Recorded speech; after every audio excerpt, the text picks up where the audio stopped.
Di sini saya akan melakukan praktikum termokimia sederhana mengenai reaksi eksoterm dan reaksi endoterm.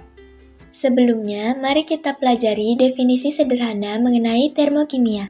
Termokimia yaitu bagian dari ilmu kimia yang mempelajari hubungan antara kalor dengan reaksi kimia, atau proses-proses yang berhubungan dengan reaksi kimia. Di dalam termokimia terdapat dua istilah, yaitu sistem dan lingkungan. Sistem adalah segala sesuatu yang menjadi pusat perhatian dalam mempelajari perubahan energi. Sedangkan lingkungan adalah hal-hal di luar sistem yang membatasi sistem dan dapat mempengaruhi sistem. Di dalam termokimia terdapat dua reaksi. Yang pertama, reaksi eksoterm. Reaksi eksoterm merupakan reaksi yang melepas kalor. Pada reaksi ini terjadi perpindahan kalor dari sistem ke lingkungan, sehingga suhu lingkungan mengalami kenaikan. Reaksi eksoterm memiliki nilai entalpi negatif. Loh, apa itu entalpi? Entalpi yaitu energi kimia yang terkandung dalam suatu sistem.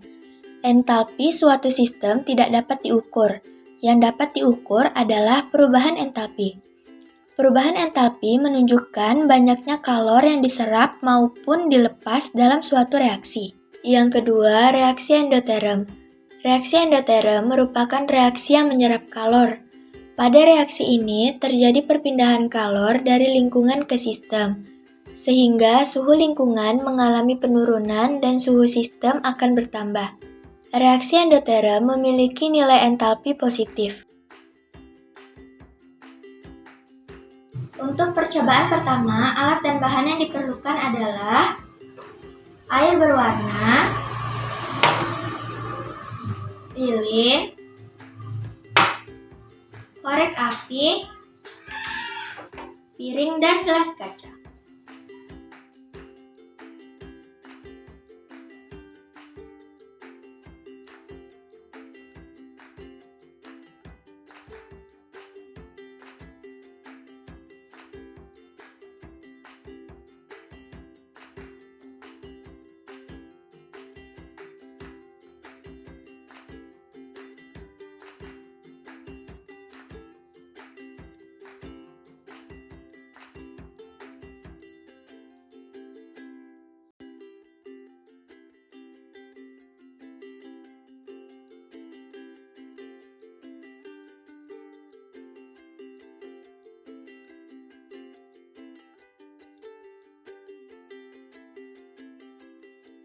Pada percobaan pertama, lilin yang ditutup oleh gelas akan mengakibatkan api pada lilin akan padam. Hal tersebut terjadi karena minimnya udara di dalam gelas. Mengapa api pada lilin padam? Karena api atau pembakaran tidak dapat terjadi tanpa adanya oksigen yang cukup. Minimnya oksigen di dalam gelas akan berdampak pada penurunan suhu. Penurunan suhu di dalam gelas tersebut mengakibatkan terjadinya penyerapan kalor dari luar gelas. Penyerapan kalor ini menyebabkan air yang berada di sekitar gelas akan tersedot masuk ke dalam gelas. Berdasarkan percobaan dan reaksi yang terjadi, dapat disimpulkan bahwa hal tersebut termasuk reaksi endoterm, karena terjadinya perpindahan kalor dari lingkungan ke sistem, di mana yang ada di dalam gelas adalah sistem, dan yang berada di luar gelas adalah lingkungan. Untuk percobaan kedua, alat dan bahan yang dibutuhkan adalah deterjen bubuk, gelas kaca, air dengan suhu normal, dan sendok.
Pada percobaan kedua, deterjen mengandung senyawa sulfaktan dan alkali seperti Na2CO3 atau natrium karbonat, yang dimana jika dicampurkan atau direaksikan dengan air akan mengakibatkan rasa panas. Reaksi tersebut mengakibatkan peningkatan suhu pada air yang dapat dirasakan melalui permukaan gelas kaca.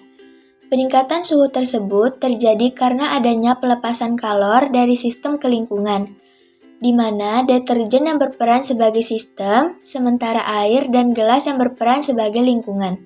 Berdasarkan percobaan dan reaksi yang terjadi, dapat disimpulkan bahwa hal tersebut termasuk reaksi eksoterm.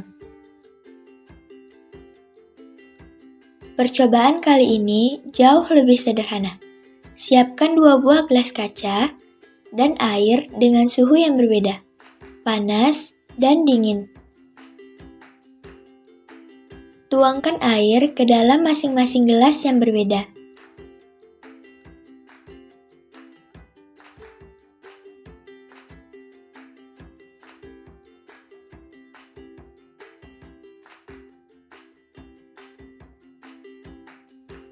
Lalu, amati reaksi yang terjadi.